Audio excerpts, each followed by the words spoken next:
Welcome back to Roast Reality, where we don't just roast people, we roast the systems that build them. Last season, we learned how influence works when it's loud, raw, and unapologetic.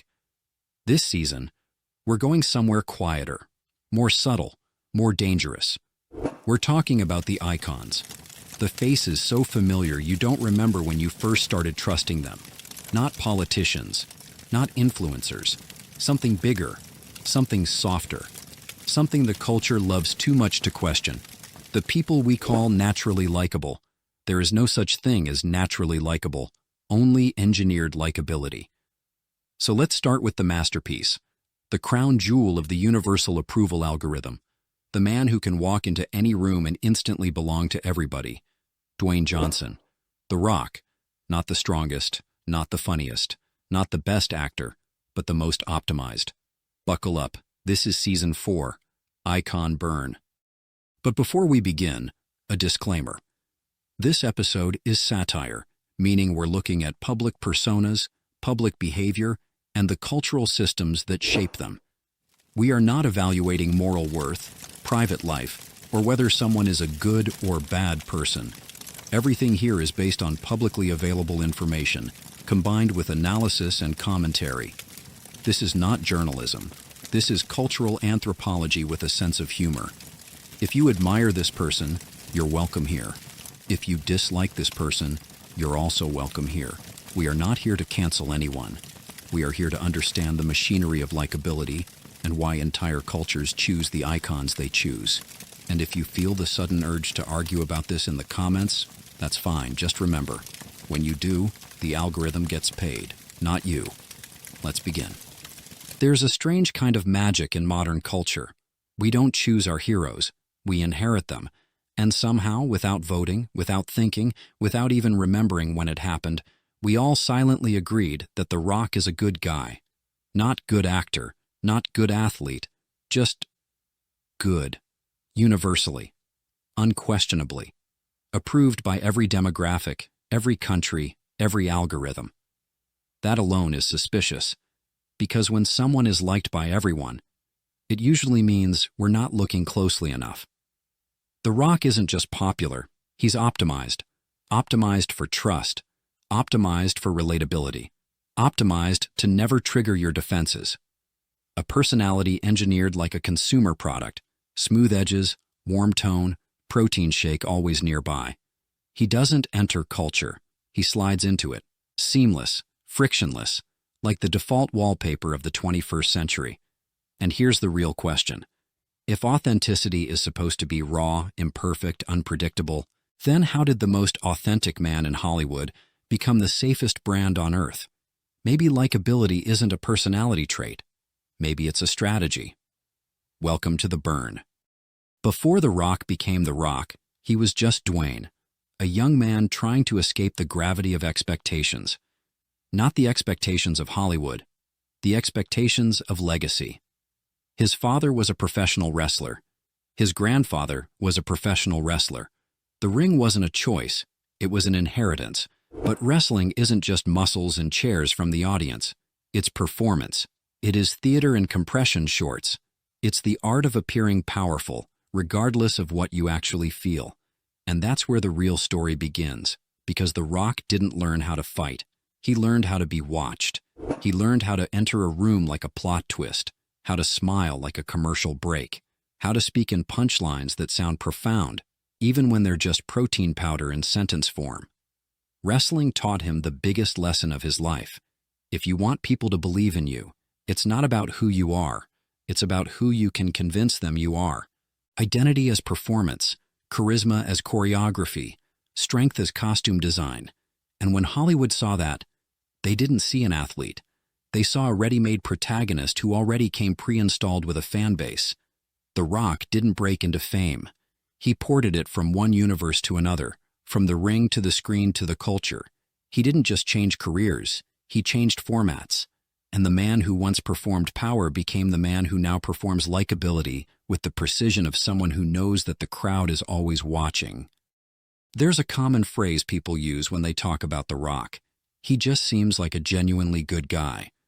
Which is interesting, Because seeming and being are two completely different professions, and The Rock is a master of the first one. Let's break it down. When most celebrities try to be likable, they do it through relatability. Look, I'm just like you. I eat cereal too. The Rock does something smarter. He doesn't try to be just like you. He tries to be the best possible version of the person you want to be.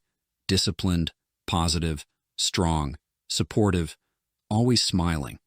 A man built entirely out of green flags. He removed every trait that could alienate anyone.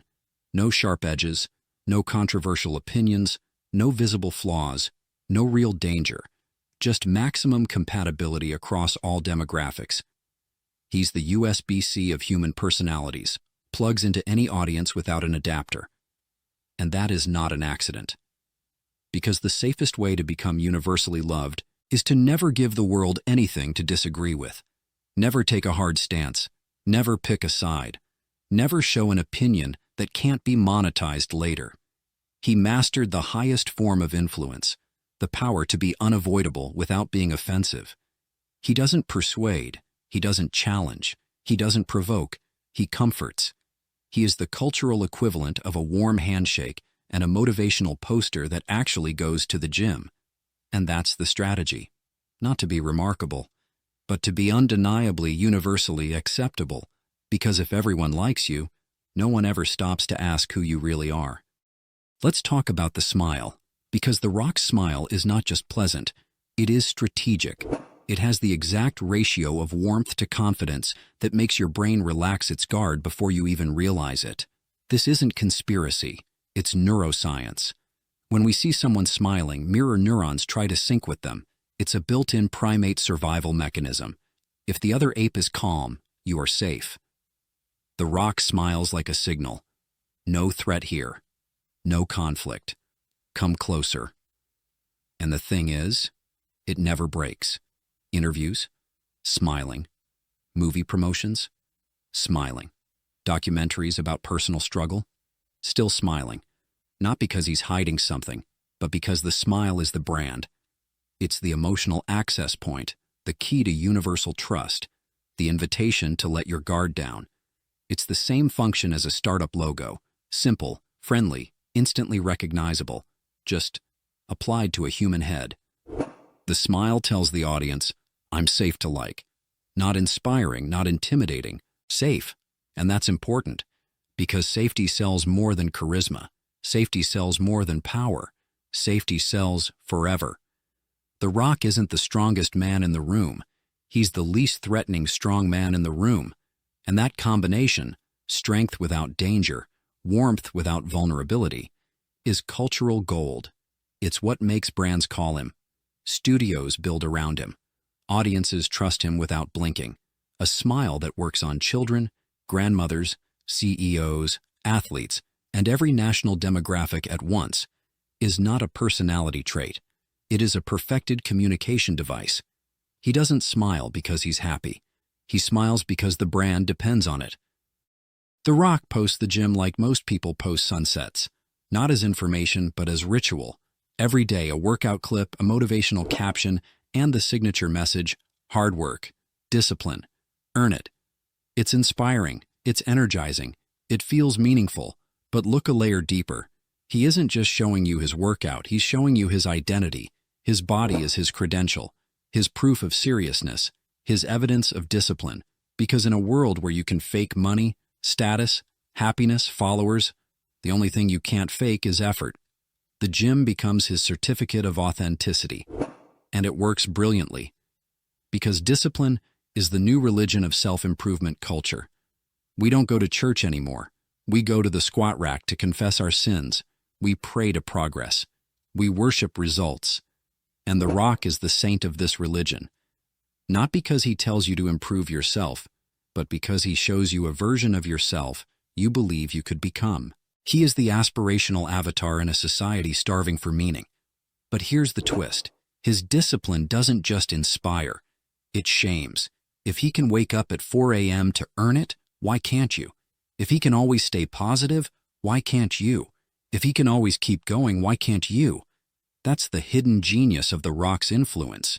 He sells motivation by selling inadequacy. He doesn't have to say a word. His existence alone whispers, "You could be doing more." And that message is addictive. The gym isn't his hobby. It's his propaganda channel, his cathedral, his proof of divinity. He doesn't just train his body. He trains your belief. Try to run from The Rock. You can't. He's in movies, he's in commercials, he's in tequila brands, energy drinks, video games, late-night shows, theme park rides, clothing lines. At this point, if you open your fridge, you half expect him to be in there too, smiling, holding a protein pancake. This is not coincidence. This is distribution strategy. The goal was never to make you love him. The goal was to make him unavoidable. Because once someone is always there, your brain stops evaluating them. They become default. And default is the most powerful position in culture. Apple didn't become Apple because it was the best. It became Apple because it was everywhere. Recognizable, predictable, safe. The Rock is the Apple of human beings. He's not the greatest actor, not the most interesting celebrity, not the most complex persona, but he's the one that every demographic recognizes without thinking. Children know him, parents trust him, gym lords respect him, grandmothers find him polite, corporations find him profitable. This is not fame, this is standardization. And Hollywood loves standardization, because standardization is low risk. If you put The Rock in a movie, you already know 3 things.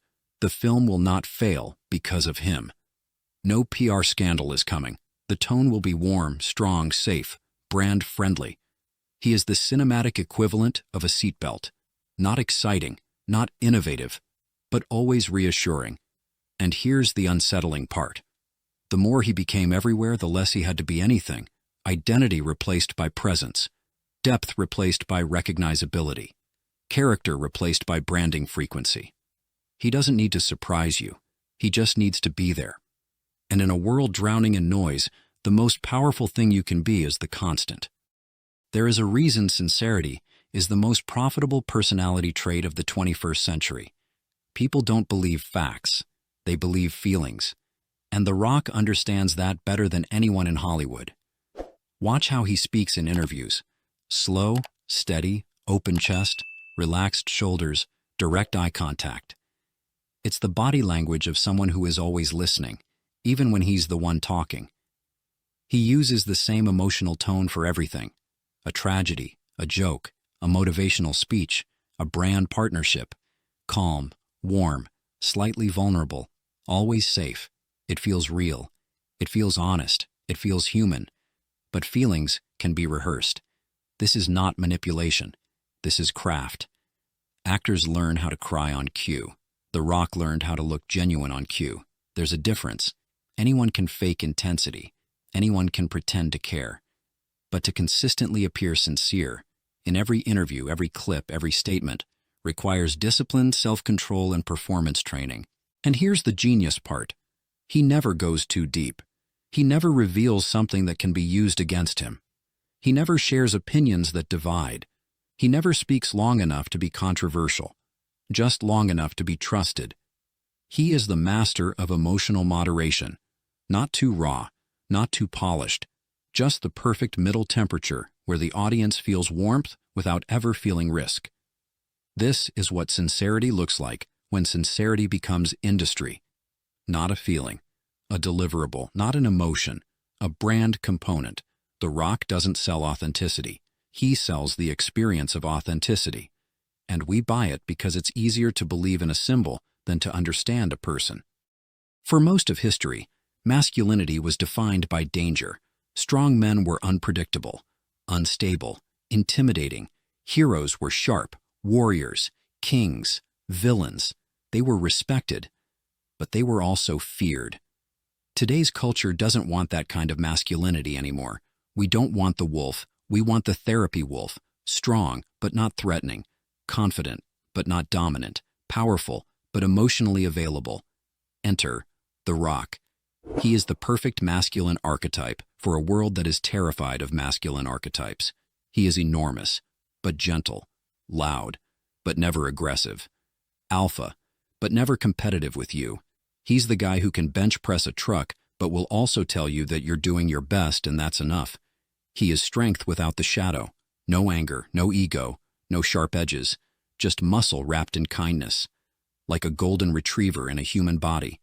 It is masculinity that has been sanded down, smoothed, polished, brand safe. The Rock is what happens when culture says, we want a strong man, but he must not scare anyone.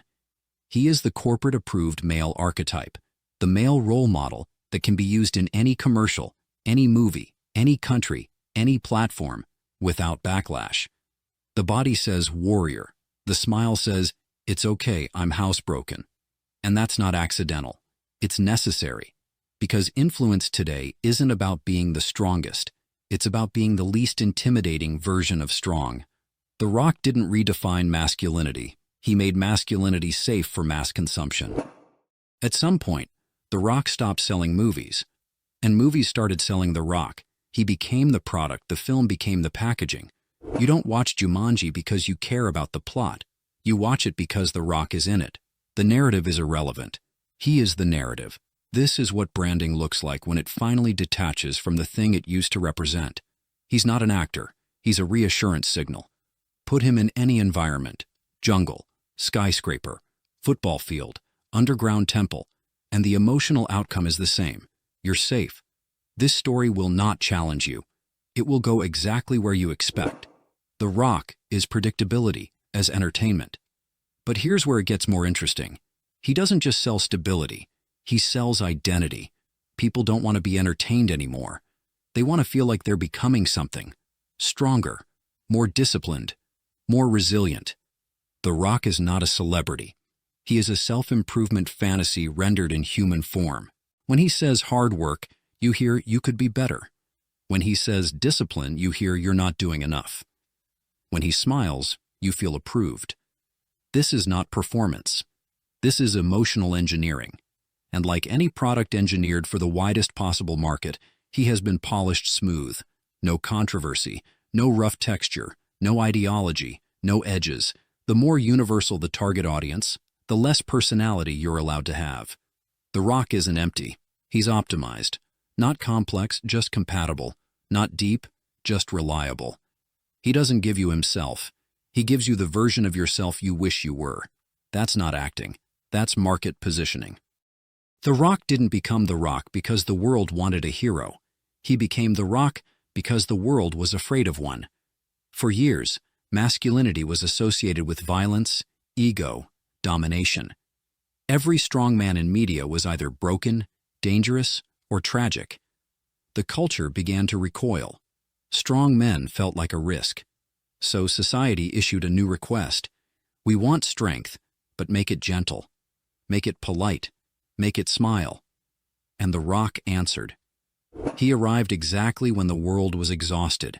Exhausted from cynicism. Exhausted from scandals. Exhausted from complicated heroes with sharp edges. We were tired. We wanted something easy. Someone strong enough to admire, but safe enough to trust. Someone who could inspire discipline without triggering fear. Someone whose presence felt like a hug and a protein shake at the same time. The Rock isn't the symbol of modern masculinity. He's the symbol of our anxiety about masculinity. He became the solution to a cultural discomfort we didn't know how to articulate. We wanted power without danger, strength without aggression, leadership without ideology, influence without conflict, confidence without arrogance. We didn't want a hero. We wanted a comforting father figure who looked like a warrior but behaved like a preschool teacher. So the question was never, why is The Rock so popular? The real question is, what were we so afraid of that we needed him this badly? This isn't a story about a man. This is a story about a culture that wanted strength without consequences. And The Rock became the answer to our fear. There's a strange cost to being universally liked. The more people love you, the less of you you're allowed to share. Because real people are complicated, messy, contradictory. They have sharp edges and strange opinions and private chaos. But brands? Brands must be simple, and The Rock stopped being a person the moment being a person became too risky for the size of his audience. You can't be universally loved and fully known at the same time. So piece by piece, interview by interview, platform by platform, the rough parts were trimmed, the controversial parts were softened, the private parts were sealed away. Not because he's hiding something dark, but because scale requires simplicity. You can't sell nuance to 500 million people. You can only sell an essence. And The Rock's essence is strong, kind, hardworking, positive, which is beautiful, but it's also hollow. It's a room with no corners, a mirror with no reflection, a symbol that can never afford to be personal. The paradox is this: we think we love him because we know him, but we love him because we don't. We love the outline, the silhouette, the idea. And maybe he knows that. Maybe he feels the weight of being everyone's hero and no one's friend. You don't become for everyone unless you stop being anyone in particular. He didn't choose to be mysterious. He just chose to be safe. And safety has a price. It costs the self. The Rock will not be remembered for a single movie. Not one role, not one speech. He will be remembered for the feeling he gave people, for the idea of a man who was strong enough to lift mountains and gentle enough to carry everyone's expectations with a smile. And that's how cultural immortality works, not through art, not through legacy, but through emotional imprint. He became a symbol, and symbols don't die. But here's the twist. Symbols don't live either. They hover, they repeat, they echo. They survive not because they are true, but because they are useful.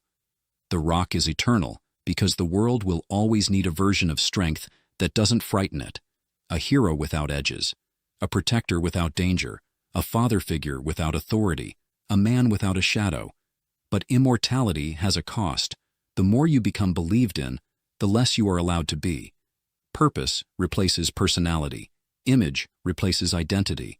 Presence replaces intimacy. And so the man becomes the brand, and the brand becomes the myth, and the myth becomes the product, and the product lives forever. Maybe that's not tragedy. Maybe that's the destiny of modern fame, to be loved more as an idea than as a human. Because in this age, we don't worship people, we worship the versions of them we need. If this episode made you think, even a little, then stay. There's more to uncover. This is ICONBURN, and we're just getting started. Subscribe if you want to understand the culture you're living in, not just scroll through it. And if you want to go even deeper into the shadows behind power, media, and influence, watch our other project, Box, Dark Side Stories. Punchline shows you the mask. Box shows you the machinery behind it. See you in the next one.